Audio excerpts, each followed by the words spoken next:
दोस्तों कोनिफर्स के इस सीरीज़ के फर्स्ट पार्ट में मैंने आपको विभिन्न प्रकार के कोनिफर्स जैसे कि थूजा, मोरपंखी, साइप्रस, जूनिपर, पाइन इत्यादि प्लांट्स से आपका परिचय कराया था और आशा करता हूँ कि आपने वो वीडियो देखा होगा। अगर आपने उसे नहीं देखा है तो कोनिफर्स के परिचय को जानने के लिए आप उस वीडियो को देख सकते हैं। पार्ट 2 में मैं कवर करूँगा इनकी पॉटिंग सॉइल, सनलाइट, वाटरिंग, इनकी फर्टिलाइजिंग और इनके सामान्य प्रॉब्लम्स और एक खास प्रॉब्लम जिसमें इनके जो पत्ते नीचे से सूखना शुरू हो जाते हैं और अंत में पौधा धीरे धीरे मर जाता है।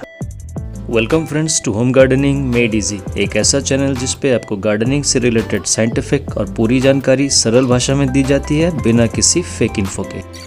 और सबसे पहले मैं आपको बताऊंगा कि इनकी सॉइल रिक्वायरमेंट कैसी होती है। दोस्तों इनको पसंद है वेल ड्रेनिंग सॉइल जो हल्की सी एसिडिक होती है। तो वेल ड्रेनिंग बनाने के लिए अगर आपके आसपास की मिट्टी वेल ड्रेनिंग है तो उसी मिट्टी को आप यूज़ कर सकते हैं, और अगर आपके आसपास चिकनी मिट्टी अवेलेबल है तो आप 30% चिकनी मिट्टी ले लीजिए, 40% रिवर सैंड ले लीजिए, 20% कंपोस्ट ले लीजिए और बाकी बचे हुए पोर्शन में आप थोड़ा सा परलाइट और थोड़ी सी कोकोपीट मिला करके मिट्टी बना लीजिए। मिट्टी को एसिडिक बनाने के लिए आप चाहें तो 1 चम्मच चाय पत्ती उबाल करके उस पानी को 3-4 महीने में एक बार पौधों में दे सकते हैं। दोस्तों पॉटिंग मिक्स बनाते वक्त कभी भी परसेंटेज के चक्कर में ना रहें, आपके पास जो रिसोर्सेज अवेलेबल हो उसी से आप सॉइल को तैयार कीजिए। तो आइए अब इनके वाटरिंग पर चर्चा कर लेते हैं। दोस्तों किसी भी पौधे की वाटरिंग 3 चीज़ों पर निर्भर करती है। नंबर 1 उसकी पॉटिंग सॉइल, दूसरी वहाँ का वेदर कैसा है, आपके यहाँ का वातावरण कैसा है, और तीसरा आपके पौधे कितने बड़े हैं। दोस्तों एक चौथा फैक्टर और एक ऐड करना चाहता हूँ, वो ये है कि आपका जो गमला है वो किस मटेरियल का बना है। आइए अब इन फैक्टर्स को एक एक करके समझते हैं। तो पहला जो फैक्टर है दोस्तों वो है आपकी पॉटिंग सॉइल। दोस्तों अगर आपकी पॉटिंग सॉइल पानी को काफ़ी दिनों तक सोख के रखती हो तो आप जो है 2 वाटरिंग्स के बीच में अंतराल को ज़्यादा करिए, और अगर आपकी पॉटिंग सॉइल ऐसी है कि उसमें से तुरंत पानी सारा सूख जाता है, उसमें से पानी सारा निकल जाता है, तब आपको जो है उसकी फ्रीक्वेंट वाटरिंग करनी पड़ेगी। दूसरा जो फैक्टर वाटरिंग को कंट्रोल करेगा दोस्तों वह है आपके वहाँ का लोकल वेदर कैसा है। अगर आपके वहाँ का वेदर बहुत ही ड्राई है तो आपको वाटरिंग ज़्यादा करनी पड़ेगी, फ्रीक्वेंटली करनी पड़ेगी, और अगर आपके वहाँ पे जो है ह्यूमिडिटी ज़्यादा है, गमलों का पानी जल्दी से सूखता नहीं है, तब आपको वाटरिंग थोड़ी कम करनी पड़ेगी। अब तीसरे फैक्टर को समझते हैं। अगर आपका पौधा काफ़ी बड़ा हो तो उसे ज़्यादा पानी की ज़रूरत होती है, तो उस स्थिति में आपके गमलों का पानी जल्दी सूख जाएगा, तो आपको वाटरिंग फ्रीक्वेंटली करनी पड़ेगी। और अगर पौधे बहुत छोटे छोटे हैं तो फिर आपको वाटरिंग थोड़ी कम करनी पड़ेगी। और चौथा जो फैक्टर है कि अगर आपका गमला प्लास्टिक का बना हुआ है या पोर्सिलिन चिकनी मिट्टी का बना हुआ है तो ऐसे गमलों में भी आपको पानी कम देना पड़ेगा, और अगर आपका पौधा सीमेंट या मिट्टी का बना हुआ है तो आपको उसमें पानी फ्रीक्वेंटली देना पड़ेगा। अब बात कर लेते हैं इनके सनलाइट रिक्वायरमेंट की। तो अगर आप भी ये सोच रहे हैं कि ये पौधे ठंडे प्रदेशों से है इसीलिए इनको धूप कम चाहिए, तो आप और ज़्यादा गलत हो नहीं सकते, क्योंकि इन पौधों को 4 से 6 घंटे की धूप ज़रूरी है। इन हार्डी पौधों को देख करके कई लोग इसे इंडोर पौधा समझने की भूल कर बैठते हैं और उसे इंडोर्स रखना शुरू करते हैं, लेकिन ऐसा करने से यह पौधा बिल्कुल नहीं चलेगा और धीरे धीरे मरने लगेगा। हाँ, नॉर्थ इंडिया की जो समर्स हैं वहाँ पे आप चाहेंगे कि इन्हें आप अपने शेड क्लॉथ के नीचे रखें, वरना आप इन्हें ऐसी जगह पे रखें जहाँ पे ये 4-6 घंटों के लिए इनको धूप मिलती हो।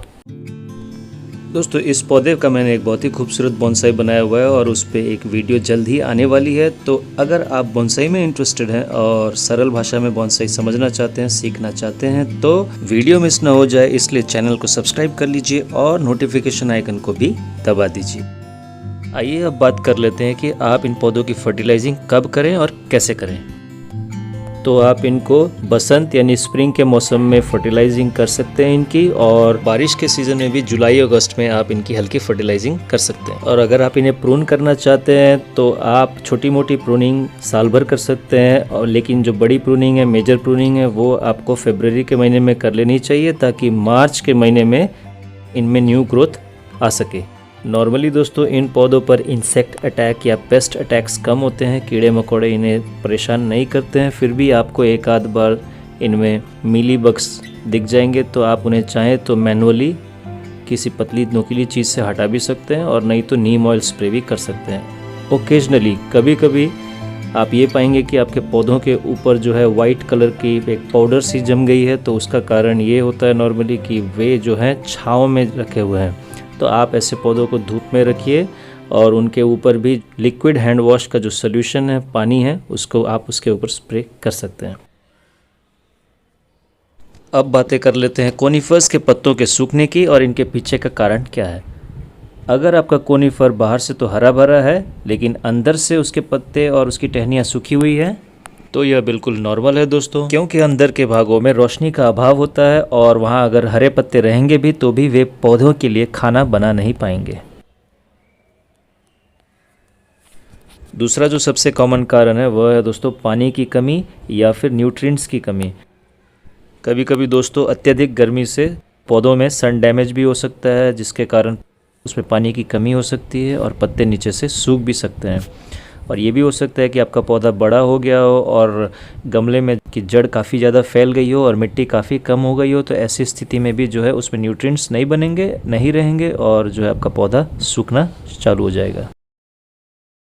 दोस्तों सबसे खतरनाक स्थिति तब हो जाती है जब पौधा प्राय नीचे से पूरा ही सूख जाता है और ऊपर की चंद डालियां ही जो है उसकी हरी बचती हैं। ऐसी स्थिति में जो है आपको उसके सूखे हुए डालियों को प्रून कर देना है और पौधे के ऊपर फंगीसाइड का स्प्रे करना है और मिट्टी में भी फंगीसाइड को पानी में घोलकर लगाना है। ऐसा करने से आपका पौधा संभवतः बच सकता है। तो दोस्तों अगर आपके पास कोनिफर्स हैं और ये वीडियो आपके काम की है या मेरा काम आपको पसंद आया हो तो मेरे चैनल को ज़रूर सब्सक्राइब कर लीजिए। एक एक लाइक और एक एक सब्सक्राइब से ही चैनल आगे बढ़ेगा और मुझे बेहतर काम करने का हौसला भी मिलेगा। गार्डनिंग से रिलेटेड अगर आपका कोई सवाल हो या कोई सुझाव हो दोस्तों तो ज़रूर कमेंट सेक्शन में जाइएगा। भूलिएगा नहीं दोस्तों, अगला वीडियो होगा ब्यूटीफुल बॉन्साई पर। तो मिलते हैं फिर अगली वीडियो में, तब तक पौधे लगाते रहें और खुश रहें। Good bye, take care and जय हिंद।